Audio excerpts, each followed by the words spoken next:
Assalamualaikum warahmatullahi wabarakatuh. Perkenalkan, nama saya Siti Mardatillah. Saya dari Universitas Muhammadiyah Palangkaraya. Kali ini saya akan membahas materi yang ketiga tentang konflik pada diri siswa.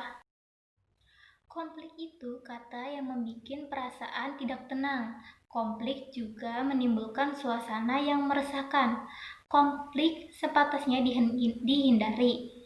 Konflik dapat menjauhkan kita dari teman, sahabat, dan orang-orang di sekitar. Konflik bisa menjadikan kita bad mood. Konflik itu meringkis rasa percaya, dan konflik juga menjadikan hidup kita tidak produktif. Pengertian konflik. Robbins 1996 dalam Organization Behavior menjelaskan bahwa konflik adalah suatu proses interaksi yang terjadi akibatnya ketidaksesuaian antara dua pendapat. Yang terjadi akibatnya ketidaksesuaian antara dua pendapat, sudut pandang yang berpengaruh pada pihak-pihak yang terlibat, baik pengaruh positif maupun negatif. Konflik juga bisa kita maknai tidak adanya kesesuaian antara harapan yang perjuangkan dengan kenyataannya, realitas yang kita hadapi atau kita terima. Pada umumnya, konflik akan berakibat buruk seperti rasa resah, takut, cemas, dan sebagainya. Sedangkan yang menyangkut orang lain dan konflik bisa mengakibatkan hilangnya asa saling percaya, menjauhkan kita dari teman, menimbulkan pertentangan, sehingga apabila dibiarkan lebih lanjut akan menimbulkan perkelahian. Tahukah kita bahwa sebenarnya konflik juga terkandung hal-hal positif sebagai berikut. 1. Konflik dapat membuat kita sadar bahwa ada masalah yang perlu diselesaikan dalam hubungan kita dengan orang lain.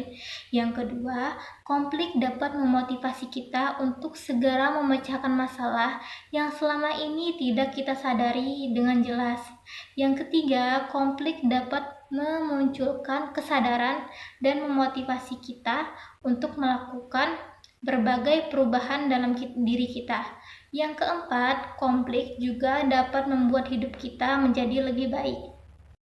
Yang kelima, munculnya konflik dalam ragam pendapat bisa membantu kita ke arah pencapaian keputusan bersama yang lebih matang dan adil. Yang keenam, konflik juga dapat menghilangkan ketegangan kecil yang terjadi maupun muncul dalam kehidupan kita dengan orang lain. Yang ketujuh, konflik juga dapat membuat kita sadar tentang diri kita yang sebenarnya. Yang ke-8, konflik bahkan dapat menjadi sumber hiburan. Reaksi terhadap konflik. Berbagai bentuk reaksi kita dalam menghadapi berbagai konflik diantaranya sebagai berikut.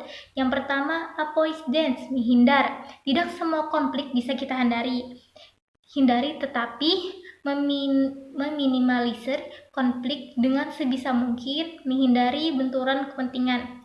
Collaboration, bekerja sama mewujudkan keinginan dan kepentingan untuk sebuah tujuan akan mengurangi potensi timbulnya konflik. Yang ketiga, kompromi. Mengkompromikan masalah yang kita hadapi dengan win-win solution. Masing-masing pihak tidak dirugikan dan merasa sebagai pemenang. Yang keempat, competition, bersaing. Cara ini menjadikan salah satu pihak menjadi pemenang dan pihak lain menjadi pecundang. Yang kelima, akomodatif, merelakan hak kita diambil orang lain demi menghindari terjadinya konflik. Kiat siswa menghadapi konflik.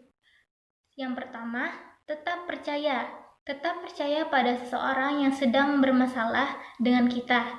Ingat bahwa hubungan persaudaraan atau persahabatan tidak akan selalu berjalan dengan mulus. Oleh karena itu, Anda harus tetap percaya bahwa masing-masing bisa menjaga hubungan yang harmonis tersebut. Yang kedua, berbicara dari hati ke hati. Kita sedang menghadapi konflik dengan seseorang. Usahakan Anda selalu untuk bisa membicarakannya dengan baik, yaitu dari hati ke hati. Sehingga dengan demikian Anda akan mengerti apa yang sebenarnya teman Anda inginkan. Yang ketiga, curhat yang benar. Lakukanlah curhat dengan memilih tempat yang paling tepat. Apabila Anda salah memilih teman curhat, hal-hal buruk yang Anda tidak inginkan bisa terjadi. Curhatlah kepada mereka yang memahami masalahmu, misalnya guru BK, teman karibmu, atau orang tua. Tentang hal-hal lucu yang pernah Anda alami dengan teman Anda tersebut.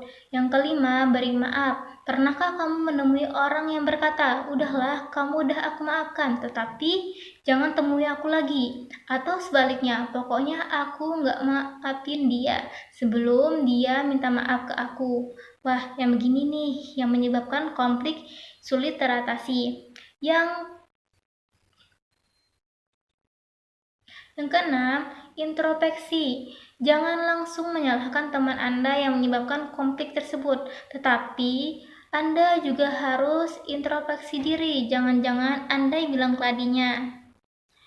Yang ketujuh, jalin komunikasi. Komunikasi sangat diperlukan, sehingga dengan komunikasi tersebut Anda akan dapat saling mengerti keinginan masing-masing. Yang ke-8, bertengkar dengan teman adalah hal yang wajar, tetapi yang lebih penting kemampuan dan kemauan kalian menyelesaikan masalah. Yang ke-9, salam perdamaian.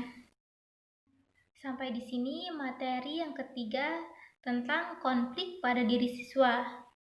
Nanti akan disambung materi yang keempat. Saya akhiri dengan ucapan wabillahi taufiq wal hidayah. Assalamualaikum warahmatullahi wabarakatuh.